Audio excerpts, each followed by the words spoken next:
Thank you very much, Chairman Meadows and Chairman Jordan, for having this joint hearing today. This is a critically important topic. It has to do with the federal tax code and the prohibitions therein directed towards 501c3 organizations, including churches and nonprofits and charitable organizations, from engaging in any political speech. It's been referred to as the Johnson Amendment, as Chairman referred to earlier. This amendment is an accident in our nation's history.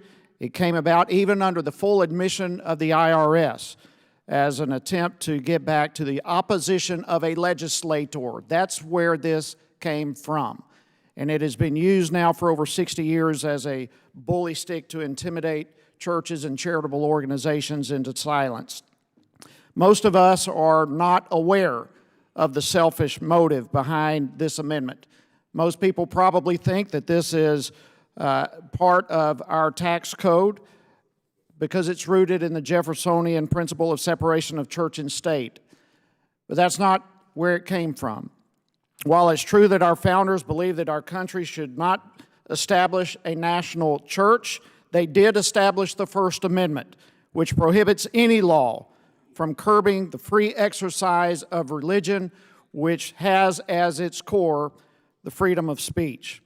So let's agree that even if the Jeffersonian wall exists, which today is, in my opinion, widely misinterpreted and misapplied, but even if that wall exists, it works both ways. And when government acts as the gatekeeper of speech, there is no free speech. The IRS should not be allowed to violate the Constitution. And for over 60 years now, they have done just that by being the gatekeeper, unfairly targeting pastors, churches, nonprofits, etc., with the tax-exempt status of those organizations being used as leverage to get these organizations not to speak on certain issues.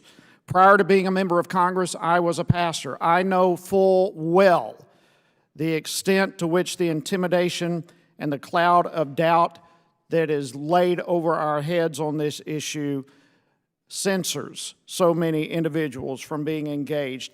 And not only is this whole thing unconstitutional, but the Johnson Amendment itself is extremely vague, which results in many people and organizations just censoring themselves right out of any involvement. And our system of government does not work without involvement of the people. And yet the Johnson Amendment has such a chilling effect through fear and intimidation from IRS threats. Even the U.S. Supreme Court acknowledged the harm that is produced by the vagueness of this law. And they stated in Virginia v. Hice that many persons will choose simply to abstain from protected speech, harming not only themselves, but society as a whole. And that is indeed what has happened. The church's mission is undercut, not improved, when the IRS or the government comes in and begins editing what can and cannot be said. So let me be very clear on my final point, Mr. Chairman. Politicians should not get a free pass when it comes to moral scrutiny. And that takes place largely as people have the freedom to express their opinions and to weigh that scrutiny up to their religious beliefs. The absence of the Johnson Amendment does not mandate nor certainly license or allow a church to become a political action committee. The issue plainly is the choice to speak according to the dictates and convictions of one's heart without interference or threat or punishment or harassment from our government.